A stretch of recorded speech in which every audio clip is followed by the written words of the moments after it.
Hi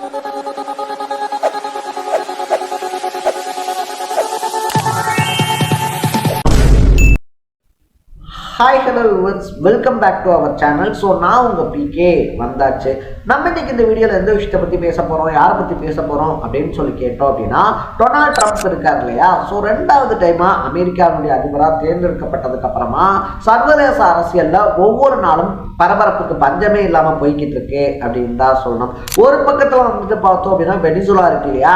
வெனிசுலாவை தன்னுடைய கைக்குள்ளே கொண்டு வந்துக்கிட்டு கொலம்பியா, கிரீன்லாந்து, அதுக்கப்புறமா கியூபான்னு சொல்லிட்டு அடுத்தடுத்த நாடுகளை எப்படி அட்டாக் பண்ணலாம் அப்படின்னு சொல்லிட்டு ஒரு பக்கம் கணக்கு போட்டுக்கிட்டு இருந்த ட்ரம்ப் திடுதிப்புன்னு ஈரான் பக்கமாகவும் திரும்பி இருக்காரு அப்படின்னு தான் சொல்லணும். ஸோ ஈரானுக்கும் அமெரிக்காவுக்கும் வந்துட்டு கடந்த பல வருஷங்களாகவே வந்துட்டு முட்டல் மோதல் பகை அப்படின்றது இருந்துகிட்டே தான் இருக்கு. இஸ்ரேலோட சேர்ந்து வந்துட்டு பார்த்தோம் அப்படின்னா ஒரு டைம் அட்டாக்கும் பண்ணியிருந்தாங்க. இப்படிப்பட்ட பரபரப்பான சுச்சுவேஷன்ல தான் எந்த நேரத்துல வேணாலும் ஈரானை அமெரிக்கா அட்டாக் பண்ணலாம் அப்படின்ற தகவல் வெளியாயிருக்கு.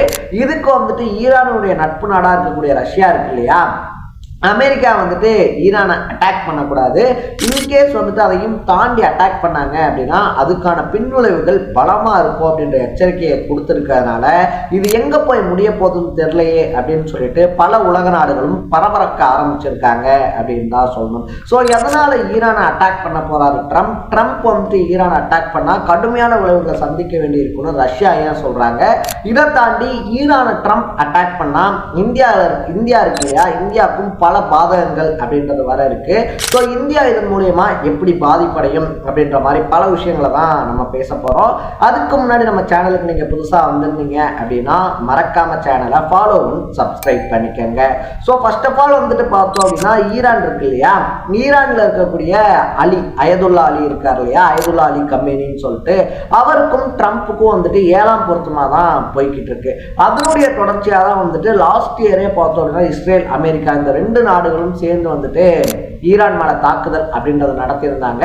அதுக்கு பதிலடி தர மாதிரி வந்துட்டு ஈரான் இருக்கு இல்லையா, கத்தார்ல இருக்கக்கூடிய அமெரிக்காவுடைய ஒரு ராணுவ பிரிவை அட்டாக் பண்ணிருந்துச்சு.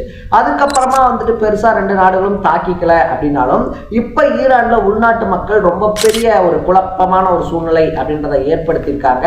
அங்க நிலவக்கூடிய அந்த குழப்பமான சூழ்நிலையை தனக்கு சாதகமா பயன்படுத்திக்க பார்க்குது அமெரிக்கா. ஸோ அந்த நாட்டை உயர்மட்ட தலைவர்கள் இருக்காங்க இல்லையா, அவங்களுக்கு எதிராகவே அந்த மக்கள் போராடுறதுனால அந்த நாட்டு உயர்மட்ட அதிகாரிகள் வந்துட்டு அவங்களை கைது பண்றது, கொலை பண்றது அப்படின்றத தொடர்ந்து பண்ணிக்கிட்டு இருக்காங்க.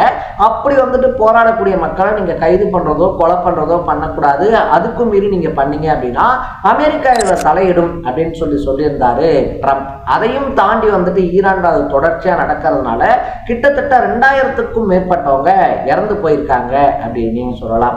இதனால வந்துட்டு பார்த்தோம்னா நீங்க கேட்ட ஹெல்ப் இருக்கு இல்லையா, அது ரொம்ப சீக்கிரம் உங்களை வந்தடையும் அப்படின்னு சொல்லிட்டு ட்ரம்ப் சொல்லியிருக்கிறது தான் இப்போ உலக நாடுகளை உறுத்த வச்சிருக்கு. ஏன்னா நம்ம முன்னாடியே சொன்ன மாதிரி வந்துட்டு அமெரிக்கா இருக்கு இல்லையா, அமெரிக்கா வந்துட்டு ஃபர்ஸ்ட் தனியா ஈரானை அட்டாக் பண்றதுக்கும் அதுக்கப்புறமா இஸ்ரேலோட சேர்ந்து அட்டாக் பண்றதுக்கும் எல்லா பிளானையும் போட்டு வச்சுட்டாங்களா. ஸோ இந்த பிளானை எக்ஸிக்யூட் பண்ணா ஈரான் டெஃபினட்டா கத்தார்ல இருக்கக்கூடிய அந்த அமெரிக்காவுடைய ராணுவ தளவாடம் இருக்கு இல்லையா, அதை அட்டாக் பண்ணும் அப்படின்றதுனால அங்க இருக்கக்கூடிய அமெரிக்க ராணுவ வீரர்களை வெளியே வர சொல்லிட்டாங்களா. ஸோ நம்ம ஈரானை அட்டாக் பண்ணி ஈரான் பதிலுக்கு கத்தார்ல இருக்கக்கூடிய தளவாடத்தை அட்டாக் பண்ணாலும் நம்ம சார்பா, அதாவது அமெரிக்கா சார்பா இருக்கக்கூடிய ராணுவ வீரர்களுடைய உயிரிழப்பு அப்படின்றத தவிர்த்தரலாம் அப்படின்றத முடிவு பண்ணி தான் ட்ரம்ப் இப்படி ஒரு முடிவு எடுத்திருக்காரா. இதனாலதான் ஈரான்ல இருக்கக்கூடிய இந்தியர்கள் இருக்கீங்க இல்லையா, ஏதாவது ஒரு போக்குவரத்தை பிடிச்சி இந்தியாவுக்கு ரிட்டர்ன் ஆயிடுங்கன்னு சொல்லிட்டு இந்தியாவும் அவசரமா அறிவிப்பை வெளியிட்டிருக்கு. சரி, ஓகே, ட்ரம்பினுடைய இந்த நடவடிக்கைக்கு ரஷ்யா ஏன் வந்துட்டு எதிர்ப்பு தெரிவிச்சிருக்கு அப்படின்னு சொல்லி பார்க்கும்போது அந்த மத்திய பிராந்தியம் இருக்கு இல்லையா, அதுலதான் ஈரான், ரஷ்யா இந்த மாதிரி வந்துட்டு பல நட்பு நாடுகள் இருந்துகிட்டு இருக்காங்க. இன்னும் சொல்ல போனோம் அப்படின்னா இந்தியாவில் உற்பத்தி ஆகக்கூடிய பாஸ்மதி அரிசி, தேயிலை இந்த மாதிரி வந்துட்டு ஒரு ரொம்ப பெரிய வணிக சந்தையா ஈரான் இருக்கு. இந்தியாவுக்கு மட்டும் கிடையாது, ரஷ்யா கூடயும் வந்துட்டு ஒரு நல்ல பாண்டிங்ல தான் ஈரான் இருக்கு. சோ ஈரானுக்குள்ள ஒரு சொந்த நாட்டு பிரச்சனை அப்படின்றது நடந்துகிட்டு இருக்கு. அந்த நாட்டு அரசாங்கத்துக்கு எதிராக அந்த நாட்டு மக்கள் வந்துட்டு போராடிக்கிட்டு இருக்காங்க. அதெல்லாம் வந்துட்டு அவங்களுக்குள்ள இருக்கக்கூடிய பிரச்சனை. பட் அந்த நாட்டு உள்நாட்டு பிரச்சனைக்குள்ள தேவையில்லாம இன்னொரு கண்ட்ரி என்ட்ரி ஆகுறது அப்படின்றது அவ்வளவு நல்லா இருக்காது.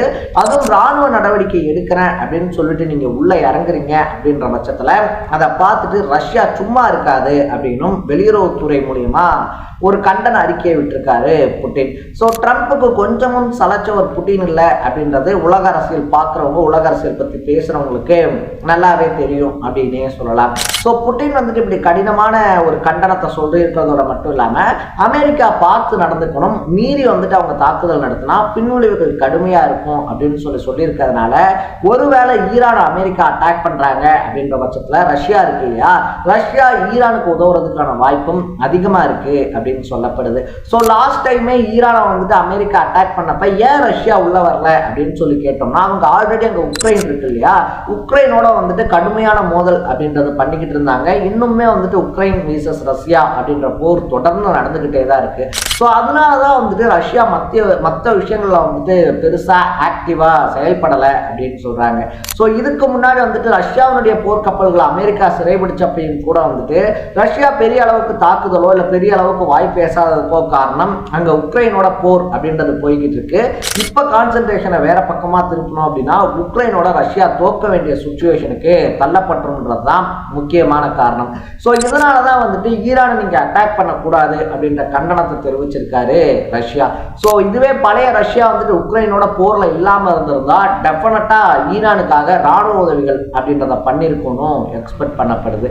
நம்ம முன்னாடியே சொன்ன மாதிரி இதுல இந்தியாவுக்கு என்ன பிரச்சனை அப்படின்னு சொல்லி கேட்டோம்னா, பல மில்லியன் டாலர்ஸ்ல பாஸ்மதி அரிசி இருக்கு இல்லையா, ஈரானியர்கள் பெரும்பாலும் இந்தியாவில் உற்பத்தி ஆகக்கூடிய விளைவிக்கக்கூடிய பாஸ்மதி ரைஸ் தான் விரும்பி சாப்பிட்றாங்க.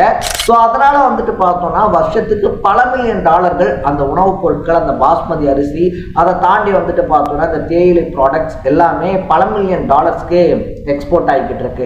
ட்ரம்ப் திடுதிப்புன்னு ஈரானோட யாராவது வர்த்தகம் அப்படின்றது பண்ணீங்கன்னா உங்களுக்கு 25% வரி உயர்வு அப்படின்றது விதிக்கப்படும்னு ஒரு அதிர்ச்சியான குண்டை தூக்கி போட்டிருக்காப்ல.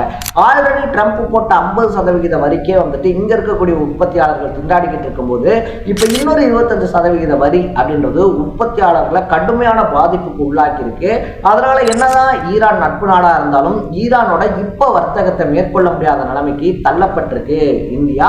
அது மட்டும் இல்லாம உற்பத்தியாளர்களும் ஈரானுக்கு பதிலாக வேறொரு சந்தையை தேடுறதுக்கான கட்டாயத்துக்கு ஆளாக்கப்பட்டிருக்காங்க அப்படின்னே சொல்லலாம்.